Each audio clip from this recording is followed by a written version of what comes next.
Welcome to the tutorial for the online assessment tool, What Matters Most to Me. This tutorial is for facilitators and administrators. As of this recording, June 2023, every user should have received a username and password. All usernames must be lowercase and should consist of your first and last name. Go ahead and log on. If you have not already completed your profile, you will be prompted to do so before beginning. This is where you can find your profile. There are a few choices here, most of which you'll probably never use. This is mine. All the fields shown here are required. There is no way in this platform to make a field required for patients without making it required for everyone. We'll go over some of these profile categories, particularly reports, in a different tutorial. As a facilitator or administrator, you have access to the back end of the platform and can create new users. Click on Users and it will open a menu. You will need 2, maybe 3 different selections here. You can do it one by one. This should look familiar. It's just like your own profile page. You'll enter all of the information for your patient, including their demographic data. Give them a password, and select Force Password Change. I use the word password for you. But let's say you have a whole roster of patients to add. Go back to Site Administration and the Users tab, as shown here. To add many users at once, you'll need a spreadsheet. I have an example. Click Upload Users.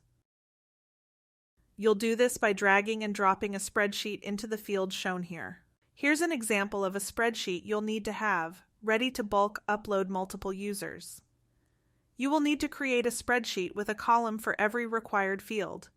If the fields are not completed when you create the new user, your patient will be required to complete their profile when they first log on to the platform. I highly recommend completing this information for them so they can begin the assessment without becoming frustrated. Once you have the spreadsheet, drag it into the Upload field.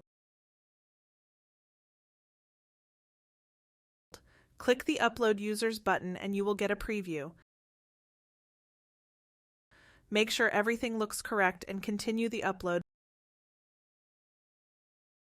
by clicking the blue Upload Users button again. Now that you've added users, they need to be enrolled in the course. Here's how. You'll need to be on the home page again under your own username. Click on the class, shown here. Now that you're in the class, you'll click on Participants, circled. This is where you'll enroll users. Click on the blue button. You'll get a little pop-up window and you'll want to expand it so you can change the settings. You can set an enrollment duration. Set it to a week, 2 weeks, or whatever time frame you've decided on. This is going to be important for reporting and keeping your data clean. Everyone who uses the platform site-wide should agree on how long a patient should be enrolled and be consistent with this timeline. To add your patient, search for their name here. You can type their first name and it will narrow the list.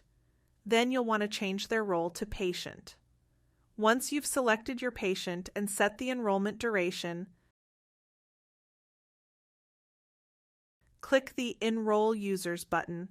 Another video will walk you through creating and pulling reports. Please feel free to reach out if you need further instruction on creating new users. Thanks.